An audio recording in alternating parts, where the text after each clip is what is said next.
আমেরিকার বন্ধু হবেন নাকি পাপেট হবেন? আমেরিকা যার বন্ধু হয় তার আর নতুন কোনো শত্রুর প্রয়োজন হয় না। কথাটি পুরনো হলেও আজ ভেনেজুয়েলার দিকে তাকালে এর হাড় হিম করা বাস্তবতা বোঝা যায়। আপনিও কি আমেরিকার বন্ধু হতে চান? তবে ভেনেজুয়েলার পরিণতিটা একবার দেখে নিন। কোনো রাগঢাক নেই, কোনো নৈতিকতা নেই, সরাসরি একটি স্বাধীন দেশের রাজধানীতে আঘাত হেনে প্রেসিডেন্ট মাদুরোকে ধরে নিয়ে গেছে আমেরিকা।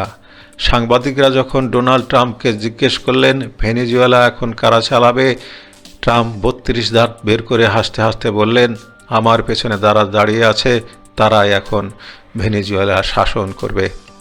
ট্রাম্পের পরিকল্পনা কি? উত্তরটা আরও ভয়াবহ। তিনি গম্ভীর হয়ে বললেন, সেখানে তেলের খনি আছে, আমাদের কোম্পানিগুলো সেখানে যাবে, ব্যবসা করবে। গণতন্ত্রের সবক দেওয়া মোড়লরাই এখন ঠিক করে দিচ্ছে একটা স্বাধীন দেশ কারা চালাবে।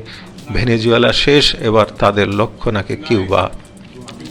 একবার ভাবুন তো, এই একই কাজ যদি রাশিয়া বা চীন করত, যদি পুতিন বলতেন আমরা ক্রোয়েশিয়া দখল করে আমাদের কোম্পানি বসাবো, তবে এই ইউরোপ আমেরিকা গণতন্ত্র গেল গেল বলে আকাশ বাতাস কাঁপিয়ে তুলত।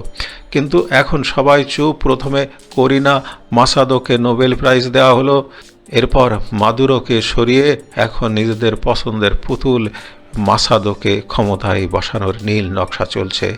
সাম্রাজ্যবাদী আমেরিকার ধর্ম একটাই, অর্থ আর ক্ষমতা। এর জন্য ওরা একটা পুরো জাতিকে, সভ্যতাকে ধ্বংস করে দিতে দ্বিধা করে না। জেলেনস্কির দিকে তাকান, আজ তাকে দেশে দেশে ভিক্ষা করতে হচ্ছে। সময় থাকতে আমেরিকার এই বিষাক্ত বলয় থেকে বের হতে হবে। ওরা ব্যবসার নামে ঢুকবে, সব শুষে নেবে, তারপর আপনাকে ডাস্টবিনে ফেলে দেবে। মনে রাখবেন, আমেরিকার বন্ধুত্ব মানেই ধ্বংসের শুরু। অনেক অনেক ভালো থাকুন। ধন্যবাদ।